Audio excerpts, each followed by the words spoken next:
We started for the Evening Press mini marathon 2 years ago. We've kept it up ever since. Great. And what sort of time are you hoping to achieve? Oh, don't ask. You'll be happy enough to finish? Oh, no, about 34, 35. That'll be very good, very good. And you reckon your chances are going to be okay to get around that mark? Oh, yeah. To do that, yes. What about the wind? Keep us cool.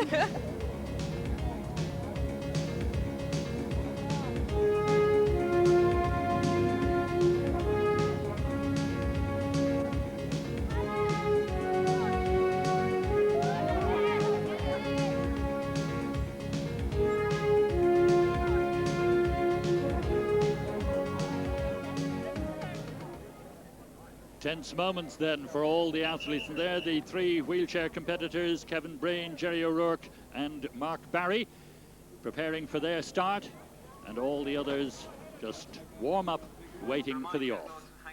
So then the start of this Nike Sportsworld 5 Mile Classic, and the first to go will be the wheelchair competitors. Jerry O'Rourke there on the far side, and off they go, and Jerry O'Rourke, not surprisingly, the first to hit the front. And now the main bunch wait for their start, and Catherine Davis is with us at the start of this Nike Sportsworld 5 Mile Classic. A testing time ahead for these athletes, Catherine. Yes, Fred, it's always tense the last few seconds before the gun actually goes. The adrenaline really starts and you're wondering, will you get away? Are my laces too tight? Am I going to fall over somebody? You're just being brought up to the actual start line. Generally, line up people about 20, 30 yards before the actual start. Raise the rope, pull it away, and then the starter, let's go. So starter Joe Moore then. So precise, and away they go. And what a charge. The leading runners, of course, towards the front, and then the main bunch of 1,200 competitors set off on this 5 Mile Classic. And already hitting the front, Roy McGettigan from Lifford. That's Roy McGettigan, 125. And in behind him, Mike Mcleod, well positioned, and Stanley Mandabili over there on the right, just running in second place. So already the leading contenders well positioned, but Roy McGettigan setting quite a stiff pace in this early stage of this 5 Mile Classic. I think at this stage we could safely say that Roy is just going for his bit of glory, leading out the race for the first mile or so, and then he's forgetting, of course, that he's going into a breeze. It's quite a stiff breeze today, but it's all downhill. Coming back to the main group there, and they're led by Stanley Mandabile and Noel Richardson. I think Noel could go very well today. He's been running tremendously well over the roads all this winter. Mick Mcleod, you notice that Mcleod is just sitting in there very nicely, being sheltered from the breeze, and he's going to obviously hang on and see whether he can outsprint the boys. But we move back to McGettigan, who's got a lead of some 40 or 50 metres now as we pass Templeogue College. Well, a very surprising leader in this first mile, Roy McGettigan from Lifford, and he looks quite comfortable. As they come across the Templeogue Road, it's Jerry O'Rourke who leads in the wheelchair event, but Roy McGettigan behind at the 1 mile mark, coming on to the continuation of Templeville Road, and McGettigan leads. Mantibela very close to him and running well within himself. This lad from Lifford has certainly set a hot pace early on. Conditions very, very good here for this 5 Mile Classic. The runners in the early stages running directly into quite a strong breeze, but it seems that Roy McGettigan's race has been run as the main bunch close that gap. And O'Donnell from Donegal is the first to challenge McGettigan. But Mantabile there in third place, running very strongly. Seamus Lee also in the picture. Seamus Lee, of course, a former winner of this 5 Mile Classic. Bit of bumping and boring going on as the field begin the chase. There's Seamus Lee on the left, wearing 1, and Tibili wearing 4.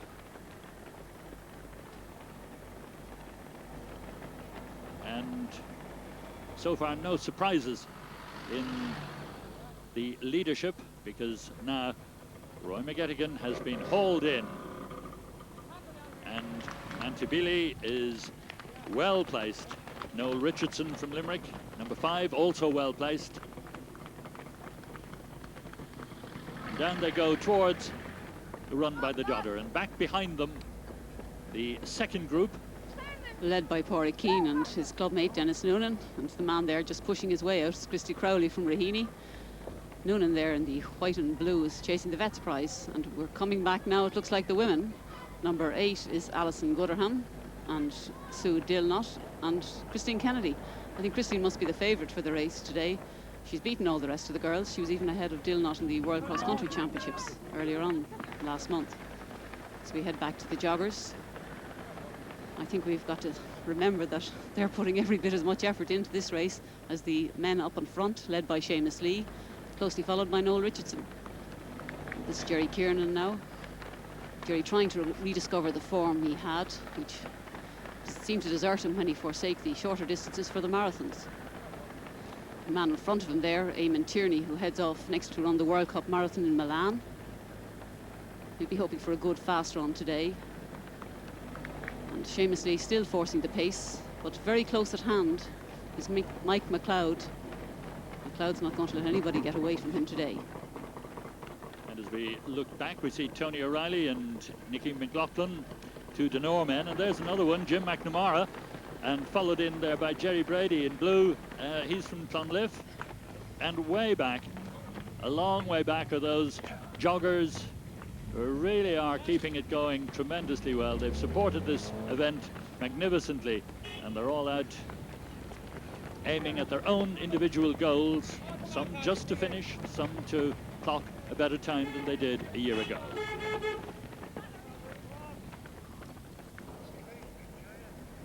And there over on the left is Chris Kennedy, and just on the footpath Sue Dilnott, and these two leading the ladies' race. The 2 girls taking the shortest way around, running on the footpaths. Christine Kennedy looks as if she's forcing the pace slightly. Dilnott's a fairly regular visitor to Ireland. She's been here, she took this race before, and she also took the Evening Press Women's 10K. Christine has actually beaten her on a few occasions that they've raced this year. Christine was some 18 places ahead of her in Stavanger last month. And Christine's also our national cross-country champion. I think she's a tremendously improved athlete. I think the move to London has been very, very important for her. Meanwhile, the ladies from the Sportsworld train keep it going, and certainly enjoying themselves. While they just cross over the Temple Oak Road, the leaders are on the Temple Oak Road on the way back. That's Declan Byrne and Pat McAvenna in 8th and 9th place. Now we have Noel Richardson. There he's in 7th place. And there is Jerry Kiernan in 6th place, and running alongside him, Kieran O'Flaherty. And Hugh Boyle just ahead of them.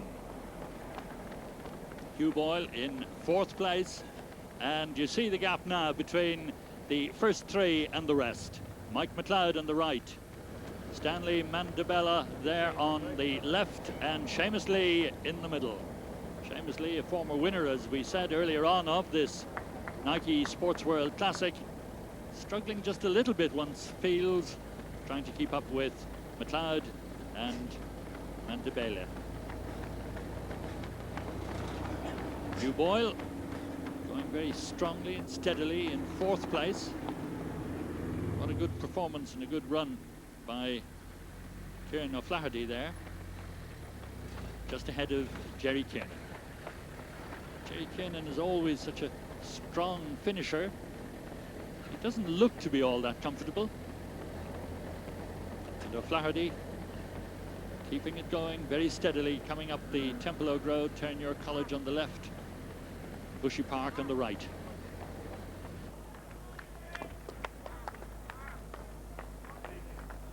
And there's Hugh Boyle. still in 4th place. Seamus Lee struggling a little bit in 3rd place.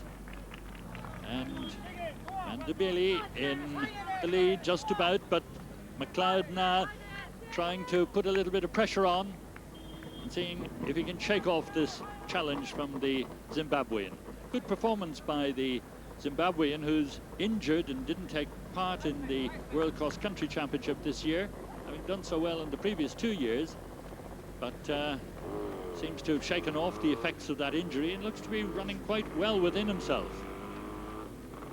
Just checking over his shoulder, and Seamus Lee begins to drop back. Mcleod always looks so comfortable in a race. He's got the t-shirt hanging out and he's just watching, waiting. You almost feel that he's like a gazelle. Come to the last 200 metres or thereabouts and he'll just take off. Mandabile seems to be looking and seeing what Mcleod is like. Is he under pressure? I think he's hanging on a bit there as they come around another roundabout. Mcleod, I think he's a real English distance runner.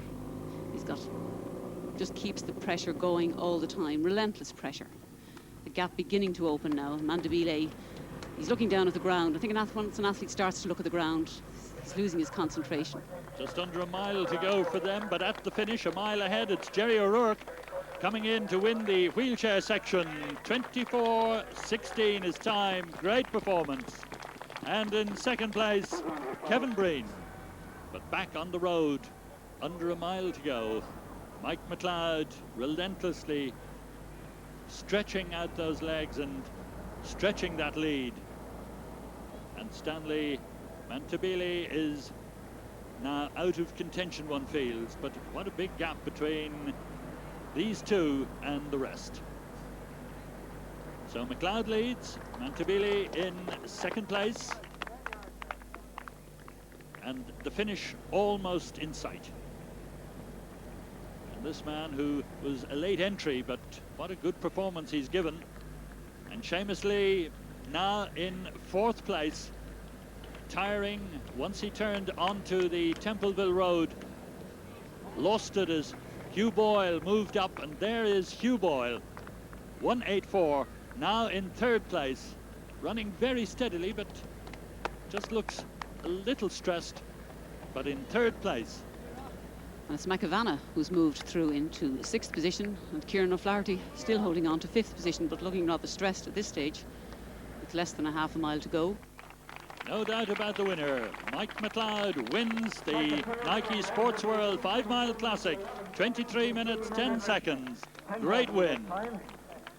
And in 2nd place, Stanley Mandabili from Zimbabwe, and his time 23:31, and he seems quite pleased with that.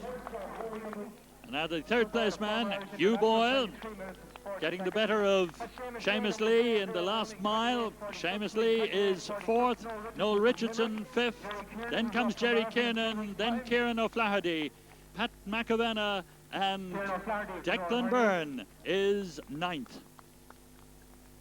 And with the leading men safely across the finish line, the crowd anxiously await the leading lady, and it looks like the all-action style of Christine Kennedy waves to the crowd as she reaches the safety of the line in 26 minutes, 41 seconds. Doesn't look as if it took much out of her. And in 2nd position was Sue Dillnott, some 8 seconds behind. Christine looks around to see where she is. Christine looks very comfortable, but then a girl who's preparing for a marathon should look comfortable.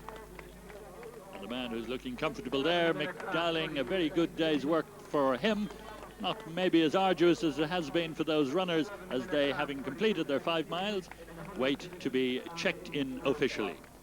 And so, at the end of what has been a most interesting afternoon, a check on the official result of the senior women's race. Chris Kennedy, the winner there, 26 minutes and 41 seconds. Sue Dillnott in 2nd place. Alison Gooderham there in 3rd. Olive Bollard in 4th place. Then comes Catherine Smith and Niamh Murphy in 5th place, 27 minutes and 47 seconds. Very good performance, though, by Chris Kennedy, the winner from Sue Dillnott.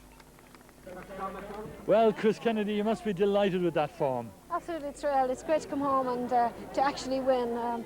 When I saw Kirsty Collier and a few more of the girls from England, I really felt it was put up to me, and I really wanted to win it today. So Right, well now your form up to now has been pretty good, hasn't it? So you must have given yourself a fair chance.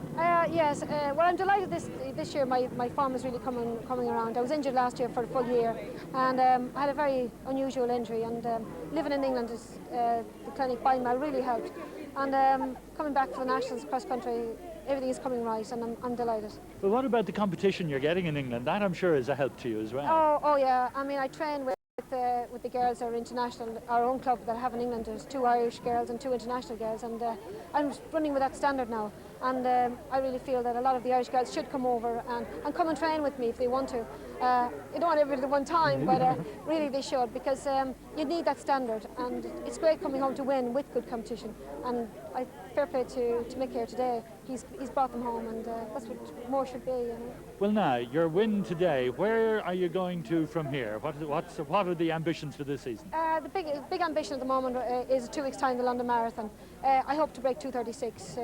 I ran London 2 years ago, and well, it took 6 minutes off.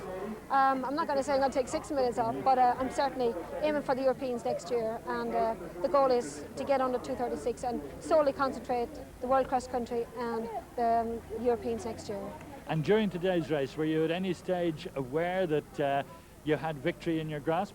After the first mile, I thought I was in about second position. I still thought Anne Ford, another English girl, was ahead of me, and I didn't know it until the last 300 that I was actually winning this race, and you know, it was good. Fine. Well, your form was very impressive today. We wish you luck, particularly in the London Marathon. May you achieve all your targets. I hope so, yes, and thanks again. And now we can check on the men's result. Mike Mcleod, the winner, 23 minutes and 10 seconds. Stanley Mandabailey in second place there, 23:31. Hugh Boyle, that good finish, bringing him up into third place, 23:42. Seamus Lee in fourth place, 23:47. Noel Richardson from Limerick there in fifth place. And Jerry Kiernan coming well to finish in sixth place, 23 minutes and 50 seconds. Well, Mike Mcleod, that was a very satisfactory afternoon's work. Were you pleased with your form? Yes, I was pleased with it. I came across to have a hard race before London, 2 weeks' time, and that's what I got. And I was quite pleased with the course. A bit of a wind, but it wasn't too bad, and I was pleased with the time. Yeah, with the wind, really, you were running into it for the early part of the race, and then it was more or less behind you for the closing. Yes, it made things a lot easier. It was harder to get away from people because they all run that bit quick. But at the end of the day, I was pleased with the workout. Were you concerned about Stanley Mantabila because he stayed with you all the way, and then it was just in the last half mile or so that you began to pull away from him? Yeah, I started making a move about 2.5 to 3 mile and slowly started dropping. But Stanley was still hanging in there and got inside the last mile and made a desperate effort to get moving clear. And once I started getting a few yards, the confidence grew and grew. And I was, you know, about, I think, 20 seconds clear at the end, so I was quite pleased with that. Well, now, this is a nice sort of form finder for the season. Where do you go from here? Well, I'll be having a crack at the London, and that's going to be my 4th marathon attempt. I've finished 1, 2 I've dropped out of, and this one's on the home patch. Very good competition, so I'm hoping for a good run. We have a marathon on the home patch this weekend. It's in fact the National Marathon Championships in Tralee in County Kerry.